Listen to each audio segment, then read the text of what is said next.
I stared at my phone, reading the group text for the third time, certain I had misunderstood.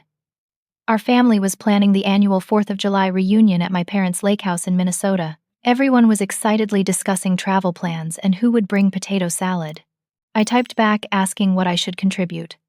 Then my sister Jenna's message appeared. Actually, Dom, maybe you should sit this one out. We're keeping it small this year. The chat went silent. My brother Craig added, Yeah, it's just immediate family.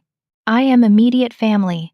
My hands trembled as I set my phone down on my kitchen counter in Austin, Texas. The afternoon sun streamed through the windows of my apartment, but suddenly everything felt cold. I'm Dominique Reynolds, 32 years old, and the middle child in a family of 5 siblings. Growing up in our small Minnesota town, I was always the odd one out.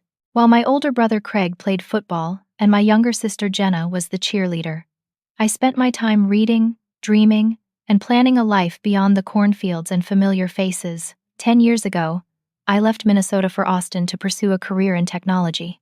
It wasn't an easy decision. My family never understood why I wanted to leave. My mother, Patricia, cried for weeks. My father, Harold, barely spoke to me the day I loaded up my old Honda Civic and drove south. My siblings accused me of thinking I was too good for our hometown, too good for them. But that was never true.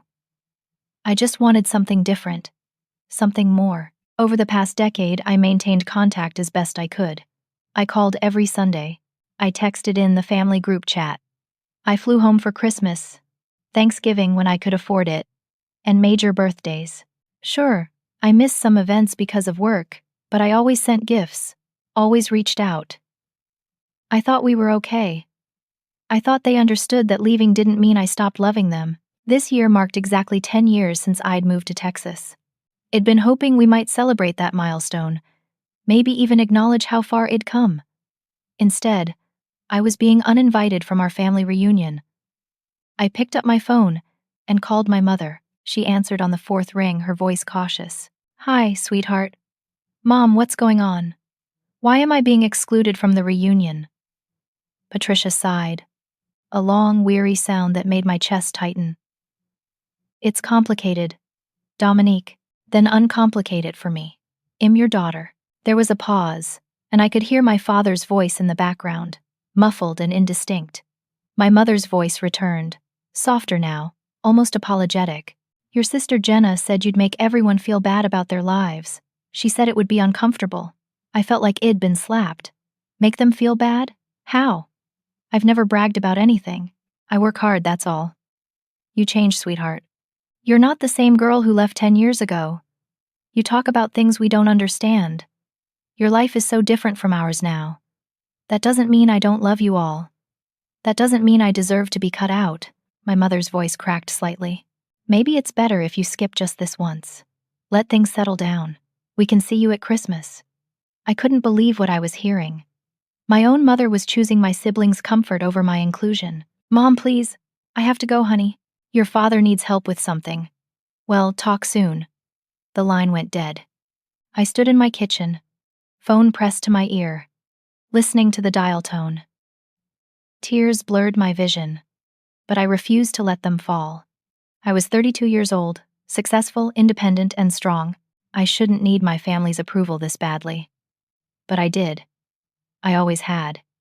3 days later, I was scrolling through Instagram when I saw it. My cousin Ashley had posted a story showing a planning spreadsheet for the reunion. I clicked on it, my heart pounding. The list included extended family members, old family friends, even neighbors from our street. There were at least 40 names. My eyes scanned the list twice, searching for mine. It wasn't there. This wasn't a small, intimate gathering. This was the full reunion. Everyone invited except me. They'd lied. They'd all agreed to lie to me. The realization hit me like a physical blow, stealing the breath from my lungs. I sat down on my couch, phone clutched in my hand, and finally let the tears come. The following week became a special kind of torture. I couldn't stop checking social media, compulsively refreshing feeds, searching for any mention of the reunion. My cousin Bethany posted about buying a new swimsuit for the lake. My Aunt Linda shared a photo of the dessert she was planning to make. Uncle Robert posted about driving up from Iowa with his whole family. Even my high school friend, Sarah, who'd stayed in our hometown, mentioned being excited for the Reynolds family cookout. Everyone was invited. Everyone except me. I decided to call my siblings individually, hoping to understand what I'd done to deserve this. Maybe if I could just talk to them one-on-one, we could work through whatever misunderstanding had caused this. I tried Craig first. Hez, 35, 3 years older than me, and had always been protective when we were kids. Surely he'd see reason. What do you want, Dominique? His voice was cold, clipped. I want to understand why I'm not welcome at our family reunion. You made your choice when you left, Dom. Don't act surprised that we made ours. That was 10 years ago, Craig. I've tried to stay connected. I've tried to be there for everyone. Tried. He laughed, but there was no humor in it. You sent money a few times. Big deal. You weren't here when Dad had his back surgery. You weren't here when my company downsized and I almost lost my house. You were in Texas, living your fancy life. I offered to help with your mortgage. You said no, because I didn't want your charity. His voice rose. We don't need you swooping in like some hero, throwing money around to make yourself feel better about abandoning us. The line went dead before I could respond. Next, I called Jenna. She's 29, my younger sister by 3 years, and we'd been close once. We used to share everything. Stay up late talking about our dreams and fears. That felt like a lifetime ago. I knew you'd call, she said when she answered. Look, I don't have time for this. Jenna, please, just tell me what I did wrong. You really don't know. Her voice dripped with contempt. You left. You got this big important job and moved to a city none of us have even visited. You talk about things like stock options and real estate markets. You post pictures of your apartment and your brunches and your perfect life. Do you know how that makes the rest of us feel? I never meant to make anyone feel bad. Well, you did. Every time you call, every time you text. It's just a reminder that you're out there living this amazing life. While we're all stuck here, you think you're better than us with your fancy job and your city friends. That's not true. I've never thought that. Yes, you have. You thought it the day you left, and you think it now. So, no, Dominique, you're not invited to the reunion. We don't want you there, looking down on all of us, judging our small-town lives. She hung up. I tried calling my younger twin brothers, Tyler and Marcus, who were 26. Both calls went straight to voicemail. They'd blocked me. I felt like I was drowning. These were the people who knew me best, who'd grown up with me, shared a home with me. How had I become a stranger to them? How had my success become something that threatened them instead of something they could celebrate with me? My father finally returned my call 3 days later. It was late evening, and I could tell from his voice that he'd been drinking. Dominique, sweetheart, I got your messages. Dad, what's happening? Why does everyone hate me? Harold Reynolds sighed deeply. They don't hate you, honey. They feel like you abandoned us, like we're not good enough anymore. But that's not true. I love you all. I've always loved you. I know you do. But actions speak louder than words, Dom. You chose your career over us. You chose Texas over home. Can you really blame them for being hurt? I didn't choose one over the other. Why can't I have both? Maybe you can't. Maybe that's just how it is. He paused. Listen, I'm sorry about the reunion. I didn't want to exclude you, but your mother and siblings, they feel strongly about it. I'm trying to keep the peace here by letting them push me out. I'm doing the best I can. We all are. He hung up, and I was alone again in my apartment, surrounded by the life I'd built, the life that apparently made me unworthy of my own family's love. 2 days later, something arrived in my mailbox that made everything infinitely worse. It was a formal invitation to the Reynolds family 4th of July reunion, printed on glossy cardstock with a photo of our lake house. The invitation was addressed to the Reynolds family and friends. Someone had taken a black marker and crossed out my name on the mailing list. In the margin, in handwriting I recognized as Jenna's, were 2 words, "Not you." I stood at my mailbox, invitation trembling in my hands, and felt something break inside me. This wasn't just exclusion. This was cruelty. This was intentional, calculated hurt. They wanted me to know I wasn't welcome. They wanted me to feel the rejection fully. I walked back to my apartment, set the invitation on my counter, and stared at it for a long time. Then I did something I hadn't done since leaving Minnesota. I let myself fall completely apart. I called in sick to work for the first time in 3 years. I couldn't face my colleagues, couldn't pretend everything was fine, couldn't focus on code and meetings and deadlines when my entire family had collectively decided I didn't belong with them anymore. For 2 days, I stayed in my apartment, alternating between crying and staring blankly at walls. I replayed my entire childhood, searching for the moment when I did become the villain in my family's story. Was it when I got the scholarship to the state university? When I graduated with honors? When I got my first tech job? When I decided to move to Austin for better opportunities? I thought about all the times ID tried to maintain our connection. The Christmas gifts ID carefully chosen and shipped home. The money ID sent when my parents' roof needed repairs. The $3,000 ID given Craig when his car broke down. The flowers I'd paid for at Jenna's wedding when the florist nearly canceled due to non-payment. The birthday cards, the phone calls, the texts. None of it mattered. None of it was enough, because the one thing they wanted, I couldn't give them. They wanted me to come back, to be the same small-town girl I'd been at 22, to give up everything I'd built and slot back into the life they'd chosen. And I couldn't do that. I wouldn't. The 4th of July weekend arrived. I'd blocked my family on social media, but curiosity got the better of me. I created a fake account and searched for their posts. The photos appeared one by one, each one a knife to my heart. There was my family on the dock, arms around each other, smiling at the camera. My mother looked radiant in her summer dress. My father wore his favorite fishing hat. My siblings were tanned and laughing. The twins were jumping off the dock. Jenna's kids were eating watermelon. Craig was manning the grill. Everyone was there. Aunts, uncles, cousins, family friends, our neighbor, Mrs. Peterson, who used to babysit us. My high school English teacher, Mr. Walsh, who'd always been close with my parents. Even distant relatives I'd barely spoken to in years. The photos showed them playing volleyball, swimming, eating together at a long table. In one picture, they were all raising glasses in what I recognized as our family's traditional toast.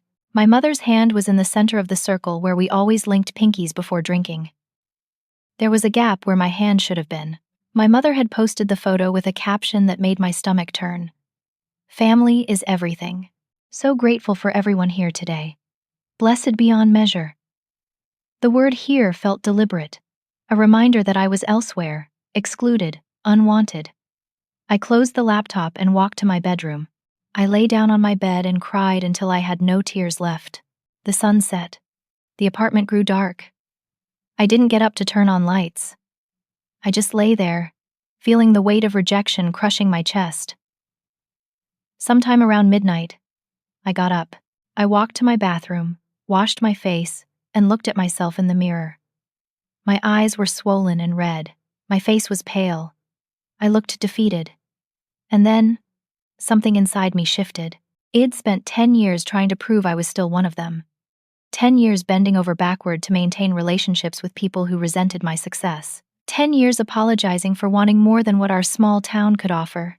10 years making myself smaller so they could feel bigger. I was done. I walked back to my living room and looked around. My apartment was nice, modern, in a good neighborhood, but it was just an apartment. I'd been saving money, investing carefully, living below my means while I figured out my next move. I'd been cautious, responsible, planning for a future I couldn't quite envision. Suddenly I could envision it. And it didn't include desperately seeking approval from people who would never give it. I opened my laptop and started researching. Real estate investment, property flipping, renovation projects. I read until dawn, taking notes, making calculations, feeling something I hadn't felt in weeks, excitement. At 7 a.m, my doorbell rang. I opened it to find my elderly neighbor, Mrs. Harrison, holding 2 cups of coffee.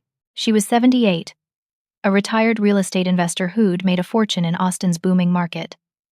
We'd become friends over the past year, chatting on our balconies, sharing meals occasionally. "You look terrible, dear," she said, handing me a coffee. "Want to talk about it?" I invited her in and told her everything. She listened without interruption, nodding occasionally, her sharp blue eyes never leaving my face. When I finished, she was quiet for a moment. Then she said, "I've been looking for a partner on a real estate venture. Someone smart, motivated, and willing to work hard. I think you're ready for it." "Ready for what?" "To build something real. Something yours. It'll require everything you have, every bit of savings, every ounce of energy. But it could change your life." She paused. "The question is, are you ready to bet on yourself?" I thought about my family, about the reunion I'd missed, about the years I'd spent trying to fit into a space that kept shrinking. I thought about the marked-out invitation sitting on my counter. "Yes," I said. "I'm ready." Mrs. Harrison smiled. "Good. Finish your coffee. We have work to do." The next 6 months passed in a blur of activity that left no time for dwelling on my family's rejection. Mrs. Harrison became both mentor and partner, teaching me everything she knew about real estate investment. We started small, identifying undervalued properties in up-and-coming Austin neighborhoods. My tech job had given me analytical skills that translated surprisingly well to real estate. I could spot patterns in market data, predict neighborhood trends, and assess risk with the same precision I'd used for coding projects. Mrs. Harrison taught me the rest: how to negotiate with sellers, how to work with contractors, how to envision potential in properties that others overlooked. My first project was a small bungalow in East Austin, a neighborhood transitioning from rundown to trendy. The house was a disaster, abandoned for 2 years, with a collapsed porch and interior water damage. Mrs. Harrison and I bought it for $75,000. Everyone said we were crazy. I took 2 weeks of vacation from my tech job and worked alongside the contractors we hired. I learned to spot structural issues, understand building codes, and make design decisions that would appeal to buyers.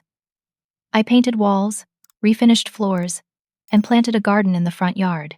I poured everything I had into that little house. When we finished, the transformation was stunning.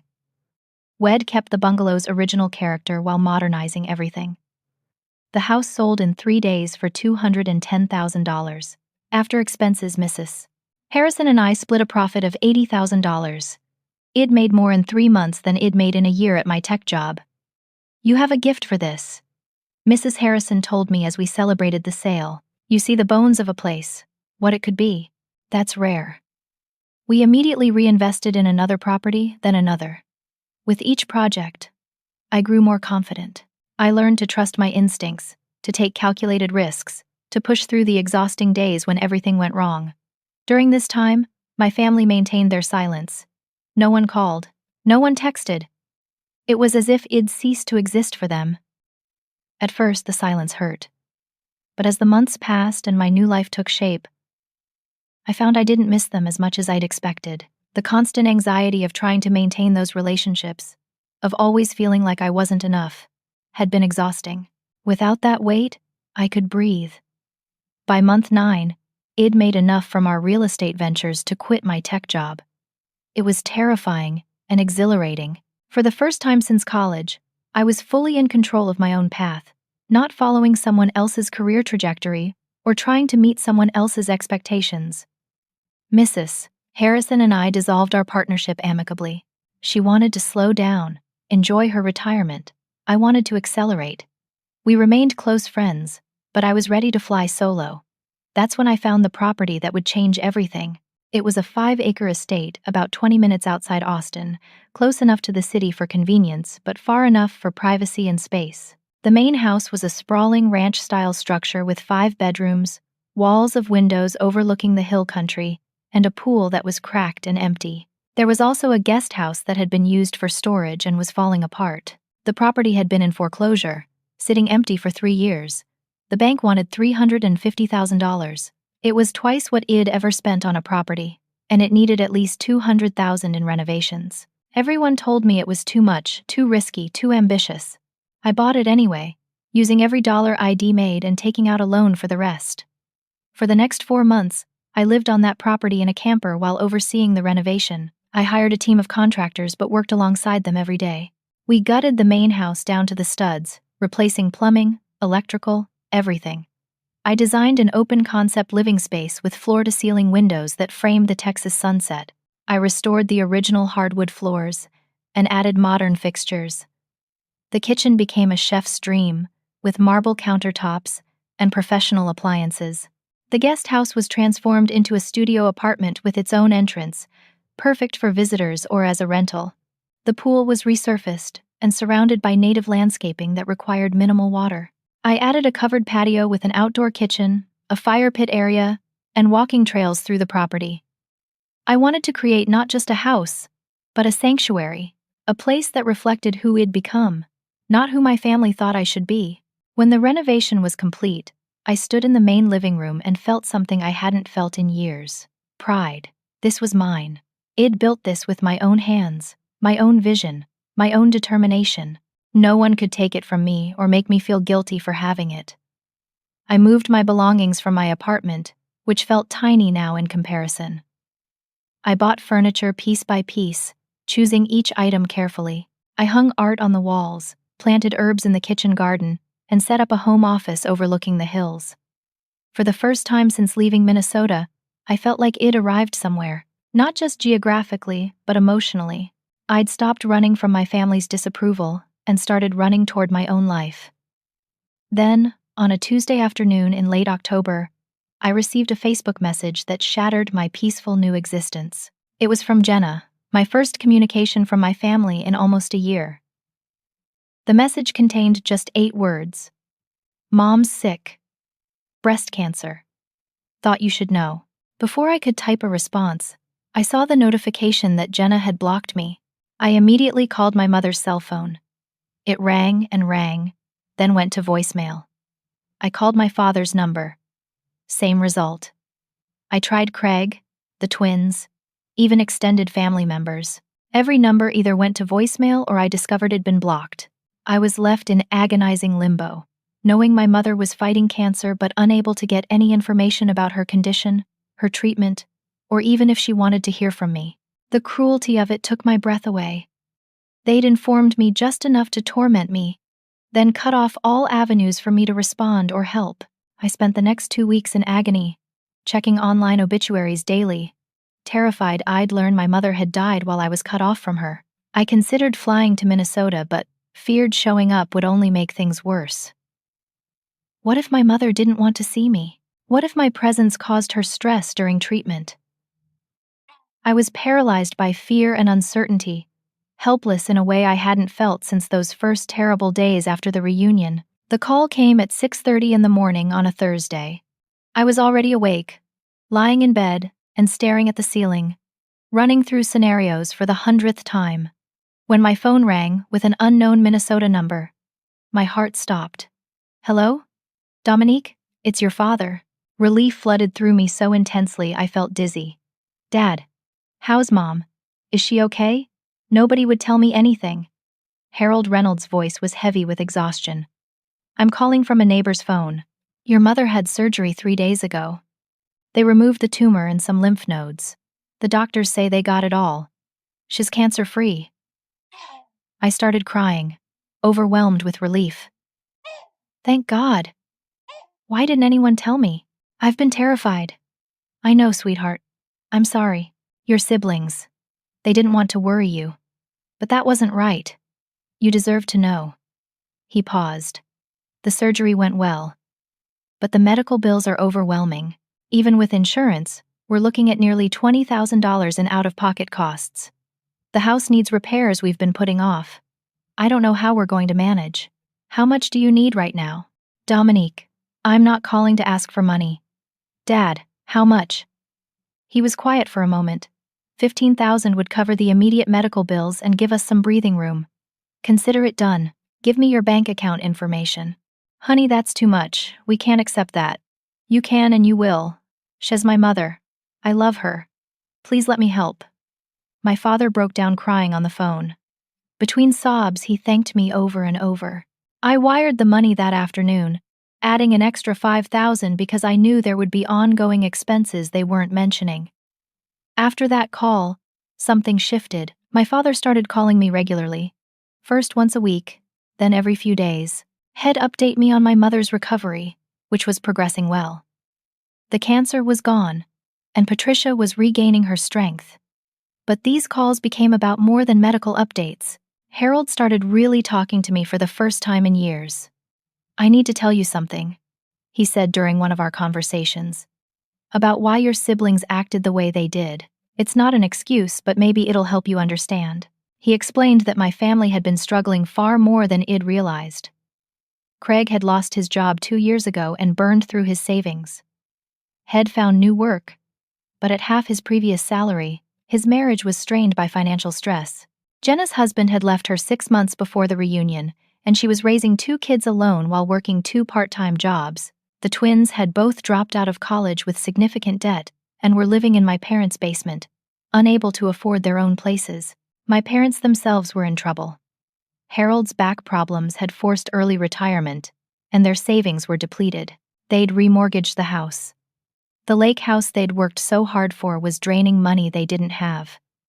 When you left and succeeded, it highlighted everything they felt they'd failed at, my father said. Every time you called and talked about your life, it reminded them of their own disappointments. They took out their pain on you because you were an easy target. You were far away, doing well, seemingly unaffected by the struggles they faced every day. But I would have helped. I did try to help. I know. But accepting help from you meant admitting they needed it. Pride is a terrible thing, Dom. It makes us hurt the people we love most. Over the following weeks, I learned more about my family's situation. My mother, recovering from surgery, had time to think about what had happened. She told my father she'd been wrong to support excluding me from the reunion. She'd let her own insecurities and her desire to protect her other children override her love for me. "Your mother wants to see you," Harold said during one call in mid-November. "She's been talking about it constantly. Would you consider coming home for Thanksgiving?" I hesitated. The wounds were still fresh. I'd built a new life specifically because the old one had rejected me. Going back felt like opening myself up to be hurt again. "I don't know, Dad. I'm not sure. I'm ready. I understand. But if you are willing, I promise things will be different. Your mother wants to apologize, really apologize. And your siblings, I think they're starting to understand what they did was wrong. Starting to understand isn't the same as actually understanding. You're right, but it's a beginning." He paused. "Will you think about it?" I thought about it for 3 days. The idea of facing my family terrified me. But my mother had cancer. Life was short and uncertain. If I didn't take this opportunity, would I regret it? Okay. I told my father when I called him back. "I'll come for Thanksgiving. But on one condition. They have to apologize. Really apologize. Not half-hearted sorry you feel that way nonsense. Real acknowledgement of what they did and how it hurt me. I'll make sure they understand that. And Dad? If they make me feel unwelcome or try to use me, I'm leaving. I won't sit through another holiday of being made to feel like I don't belong." "Fair enough, sweetheart. That's more than fair." We made plans for me to fly to Minnesota the Wednesday before Thanksgiving. I was nervous but cautiously hopeful. Maybe my family had learned something from this terrible year. Maybe we could start over. Then, a week before I was supposed to fly out, I received a group text. I was shocked to see my name included in a family text chain for the first time in over a year. The message was from Jenna. "Hey everyone, change of plans. Instead of Dom flying here, why don't we all go to Texas for Thanksgiving? We've never seen Dom's place, and it might be nice to travel for once. What do you think?" Responses came quickly. Craig said it sounded great. The twins were excited. My mother said she'd love to see where I lived. My father agreed it was a good idea. Everyone was enthusiastic about coming to Texas, about seeing my home. Something felt off. The eagerness seemed forced, the enthusiasm too bright. After a year of silence and cruelty, they suddenly wanted to travel across the country to visit me? But I pushed my suspicions aside. Maybe they genuinely wanted to make amends. They'd rented a minivan and followed my car back to my property. As we turned onto my long driveway, I watched in my rearview mirror as they took in the landscape. The house appeared as we crested a hill, the sunset painting the white exterior in shades of gold and pink. I parked in front and got out, turning to greet them as they pulled up beside me. The expressions on their faces as they emerged from the van were identical: shock. Jenna's mouth hung open. Craig's eyes widened. The twins looked at each other, then back at the house. My mother's hand flew to her chest. My father just stared. "Welcome," I said, spreading my arms. "This is home." My family stood frozen in my driveway, staring at the house like they'd landed on another planet. The silence stretched uncomfortably long before my mother finally spoke. "Dominique, I had no idea. It's pretty incredible, honey," my father added, but his voice sounded strained. I led them inside, giving the grand tour. We walked through the open-concept living area, with its soaring ceilings and floor-to-ceiling windows. The kitchen, with its marble island and professional appliances. The 5 bedrooms, each with its own bathroom. The home office, overlooking the hills. The guest house, which I'd prepared for Craig and his wife. Throughout the tour, no one said much. They looked at everything, touched surfaces carefully, as if afraid to break something. Jenna whispered something to Craig that I couldn't hear. The twins kept exchanging glances. My mother seemed overwhelmed, sitting down on the couch and just looking around with wide eyes. "This must have cost a fortune," Craig finally said. "What'd you pay for this place?" "That's not really appropriate to ask," I said lightly, trying to keep the mood pleasant. "I'm just curious. I work in real estate-adjacent fields. This had to be... What, $1 million? More. I bought it as a foreclosure and renovated it myself. The investment was significant, but manageable." Jenna walked over to the windows, looking out at the pool and the hills beyond. "Manageable," she repeated quietly. "Must be nice to have that kind of money lying around." I felt the first prickle of unease. It took years of saving and hard work. "Of course it did," she said, not looking at me. Dinner that first night was tense.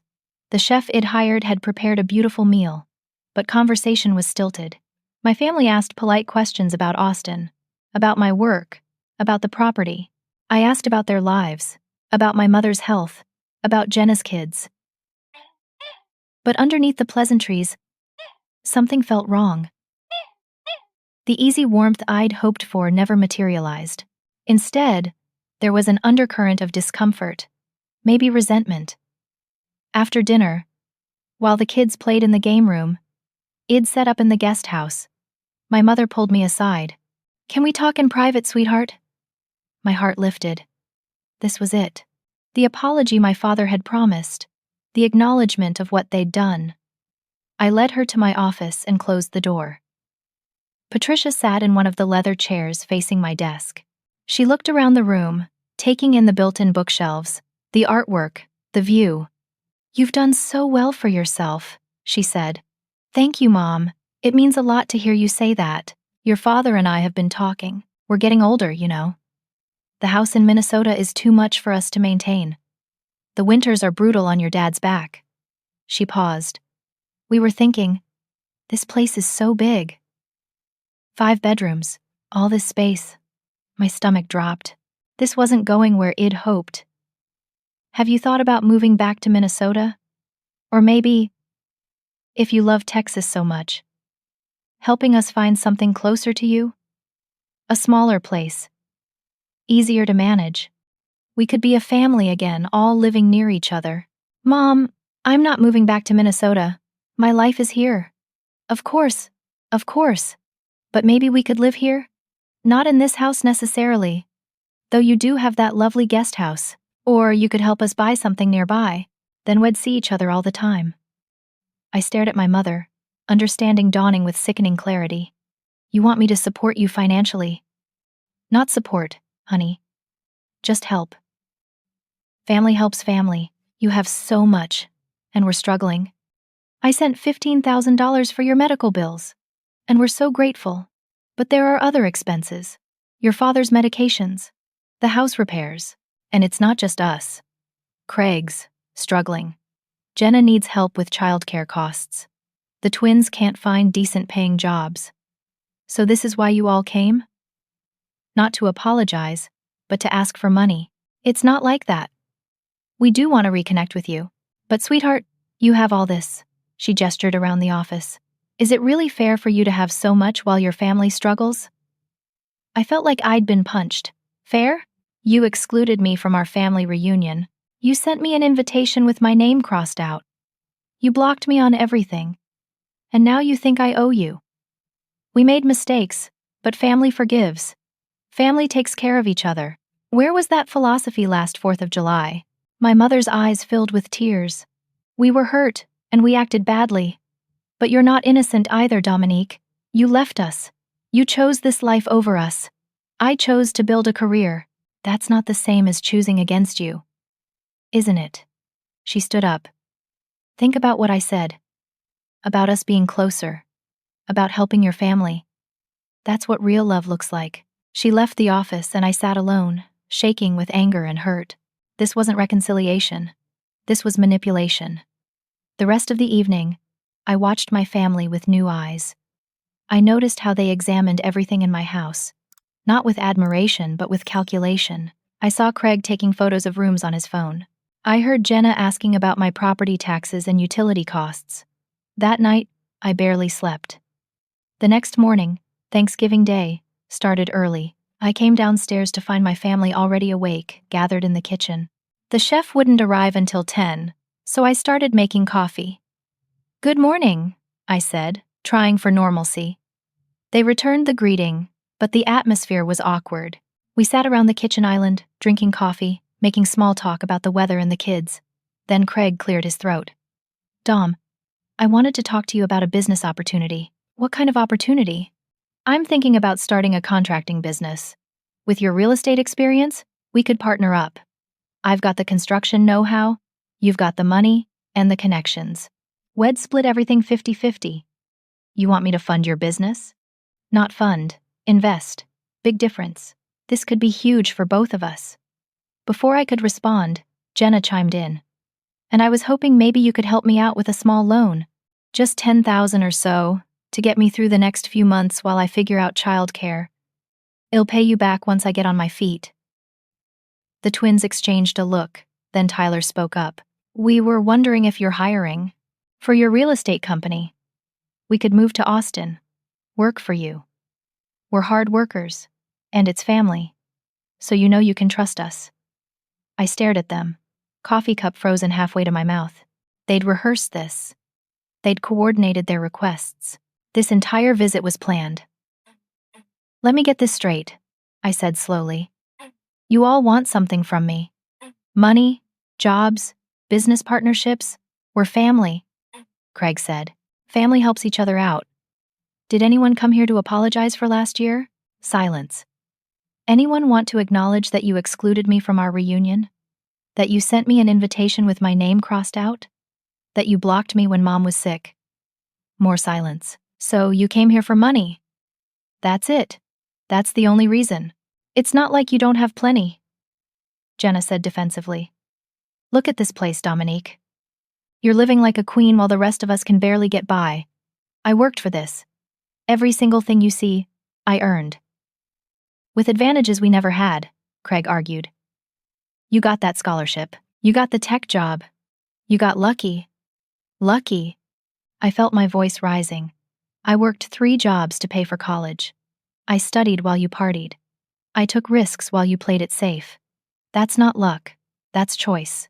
The doorbell rang, saving us from the escalating argument. It was the chef, arriving to start Thanksgiving dinner. I excused myself to let her in and get her set up. As I walked the chef to the kitchen, I overheard my siblings talking in the living room. I paused in the hallway, out of sight. "She's being selfish," Jenna said. "She has all this money and won't help her own family. Give her time," my mother replied. "Shell, come around? She always does." Craig's voice was bitter. "She owes us. If we hadn't pushed her to leave in the first place, she wouldn't have any of this.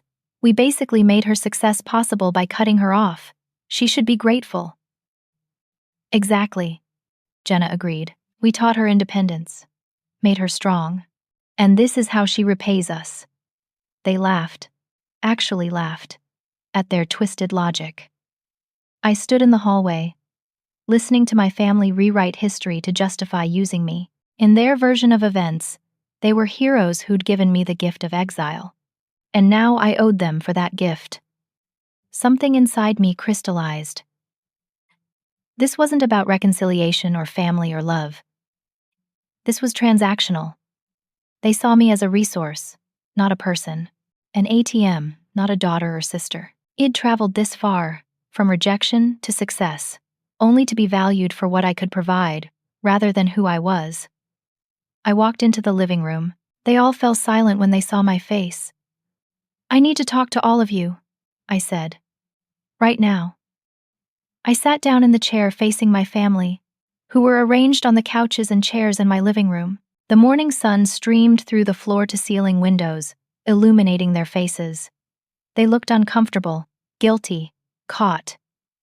"I heard what you said," I began, my voice steady despite the emotions churning inside me. "All of it. The part where you think you made my success possible by excluding me. The part where you think I owe you." "Dom." "We didn't mean," Craig started. I held up my hand. "Please don't insult me by pretending you didn't mean exactly what you said. You came here with a plan. You coordinated your requests for money, for jobs, for support. This whole visit was about what you could get from me." My mother started crying quietly. My father stared at his hands. "Let me tell you a story," I continued. "It's about a girl who grew up in Minnesota, who loved her family more than anything, who worked herself to exhaustion trying to build a better life while staying connected to the people who mattered most." I looked at each of them in turn. When I left for Texas 10 years ago, I was terrified. I was leaving everything I knew, everyone I loved. But I was also excited, because I thought I could have both, my family and my dreams. I thought the people who raised me would be proud. "We were proud," my mother whispered. "No, Mom, you were threatened. All of you were. Because my success highlighted your choices. I became a mirror showing you paths you didn't take, risks you didn't accept, dreams you gave up on. And instead of being happy for me, you resented me." I stood up and began pacing. 10 years of suppressed hurt pouring out. "Do you know how many times I sent money home? How many emergencies I helped with? Craig, I gave you $3,000 when your car died. Jenna, I paid your florist when she almost canceled your wedding. Mom and Dad, I sent money for the roof, for Dad's medications, for a dozen other things. The twins, I bought your textbooks your first year of college before you dropped out." "We never asked for those things," Craig said defensively. "No, you didn't ask. I offered because I loved you. Because family helps family. Right? That's what you kept telling me. But when I needed you, when I needed to be included, to be loved for who I am, you shut me out." I turned to Jenna. "You sent me that invitation with my name crossed out. Do you have any idea how that felt? To see, not you written in your handwriting." Jenna wouldn't meet my eyes. "And then, when Mom was sick, you told me just enough to torture me but blocked me so I couldn't help or even know if she was okay. That was cruel. That was designed to hurt me. You deserved it," Jenna said quietly. "For what? For leaving home? For building a career? For not shrinking myself to make you comfortable? For thinking you're better than us?" Jenna's voice rose. "For having this perfect life while we struggle. My life isn't perfect. I've worked 80-hour weeks. I've failed at things. I've been lonely and scared and uncertain, but I kept going because that's what you do. You face challenges and work through them. I didn't quit. I didn't blame others. I built something." I looked at my parents. "You raised me to be independent, to work hard, to chase my dreams. And then you punished me for doing exactly that. You let my siblings exclude me because it was easier than standing up for me. You chose keeping the peace over defending your daughter." My father finally spoke, his voice thick with emotion. "You're right, we failed you." The simple acknowledgement broke something open. Tears streamed down my face. "I came to Texas not to abandon you, but to become myself. I thought you'd understand eventually. I thought if I just kept trying, kept loving you, kept being there, you'd see that I never stopped being your daughter, your sister. But nothing was ever enough. Every success I had became another reason for you to push me away." I walked to the windows, looking out at the property I'd built. "This house? I created this from nothing. I bought a foreclosed property everyone said was a disaster and turned it into something beautiful. I did that. Not luck, not advantages, work, vision, determination." I turned back to face them. And yes, I have money now. I have success. But you know what I don't have? I don't have a family that celebrates with me. I don't have siblings who call just to say hi. I don't have parents who are proud of me without resentment attached. I have people who see me as a resource. That's not fair, my mother said, standing up. We love you. Do you? Because love doesn't cross out someone's name on an invitation. Love doesn't exclude. Love doesn't show up asking for money before offering an apology. The room fell silent except for the sound of crying. My mother was sobbing now.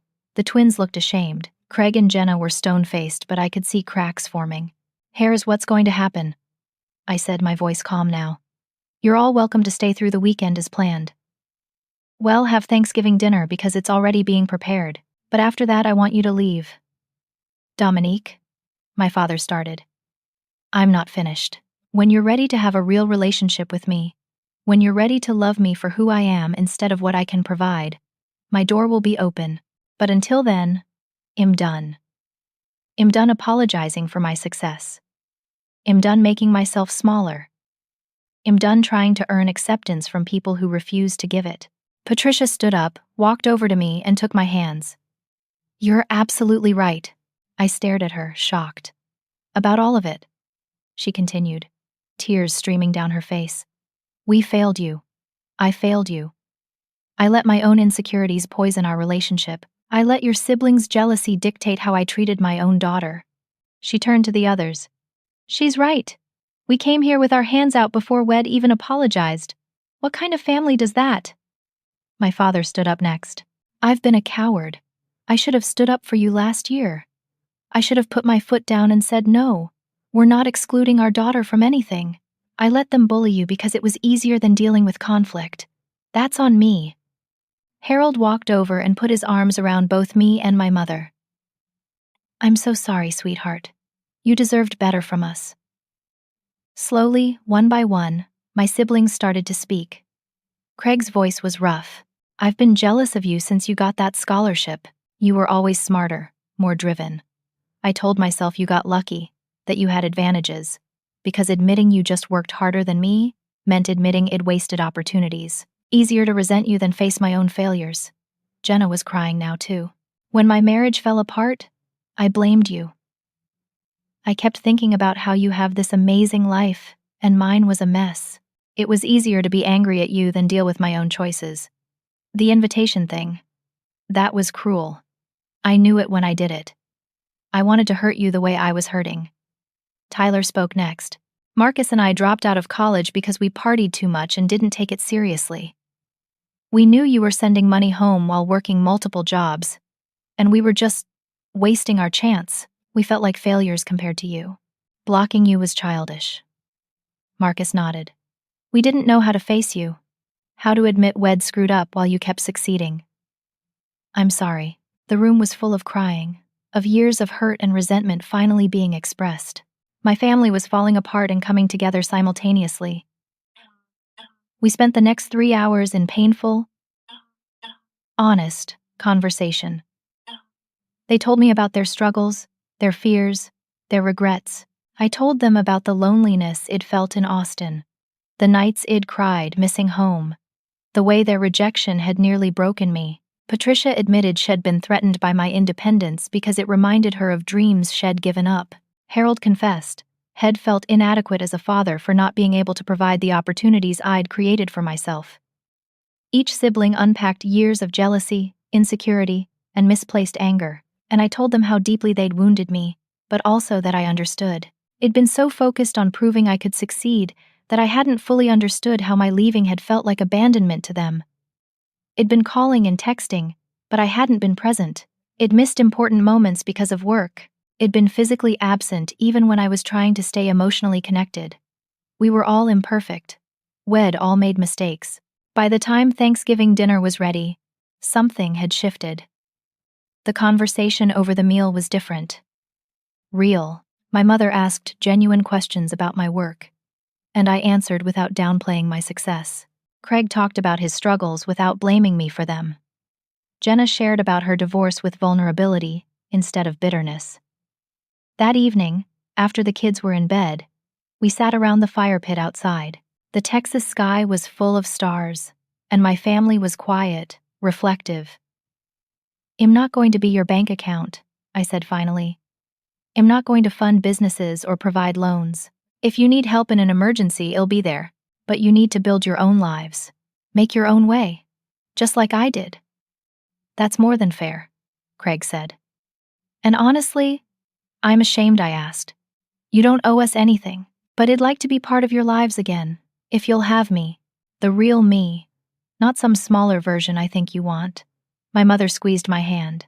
"That's all we want. The real you. And well, try to be better at celebrating that instead of feeling threatened by it." The rest of the weekend wasn't perfect. Old habits and resentments didn't disappear overnight. But it was better. Real conversations happened. Apologies were given and accepted. Boundaries were discussed and respected. When I drove them to the airport on Sunday, there were tears, but also promises. To stay in touch, to visit, to work on rebuilding what had been broken. Over the next year, things slowly improved. My family visited again at Christmas, and this time there was no hidden agenda, just genuine connection. I went back to Minnesota in the summer, and it felt different, lighter, more honest. My mother's health remained good.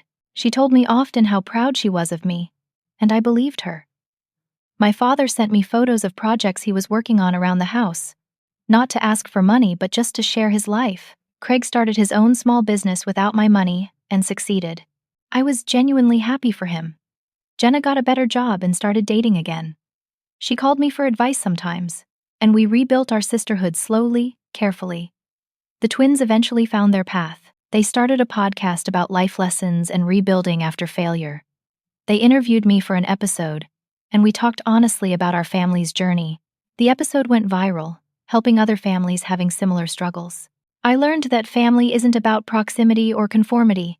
It's not about making others comfortable with your success or dimming your light so theirs seems brighter. Family is about respect, boundaries, and showing up for each other honestly. I learned that sometimes love means setting limits. That saying no to being used isn't the same as saying no to relationship. That protecting yourself isn't selfish, it's necessary. Most importantly, I learned that belonging doesn't require you to shrink. The right people will celebrate your growth instead of resenting it, and if they don't initially, sometimes they need space to face their own fears before they can embrace yours. My house in Texas became a gathering place over the years. Not because I was wealthy, but because I'd created something beautiful and was willing to share it. Family came to visit, and we built new traditions, better traditions, ones based on honesty and acceptance. I never regretted leaving Minnesota, but I was grateful to find my way back to my family on new terms, terms that honored both who I'd been and who I'd become. The girl who left at 22, desperate for more, found it, and the woman who returned at 33 brought back something even more valuable. Herself, whole and uncompromising. Finally, at peace. True belonging doesn't require you to diminish yourself or endlessly prove your worth.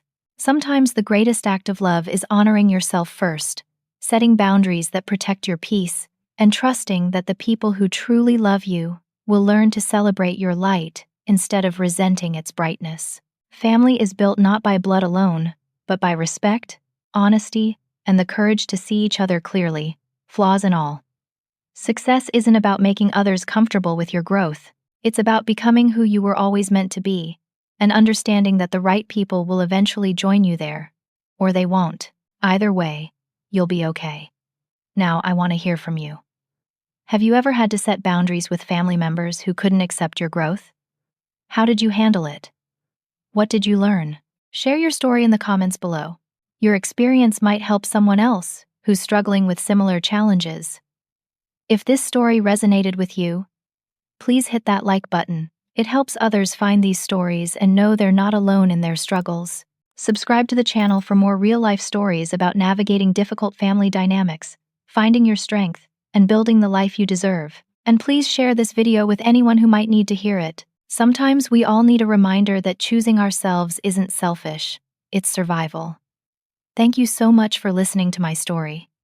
I hope it brought you comfort, clarity, or simply the knowledge that you're not alone in the complicated journey of family and belonging. Remember, Your worth isn't determined by anyone's approval, and your dreams deserve to be honored, not apologized for. Until next time, take care of yourselves and keep building the life that makes you proud.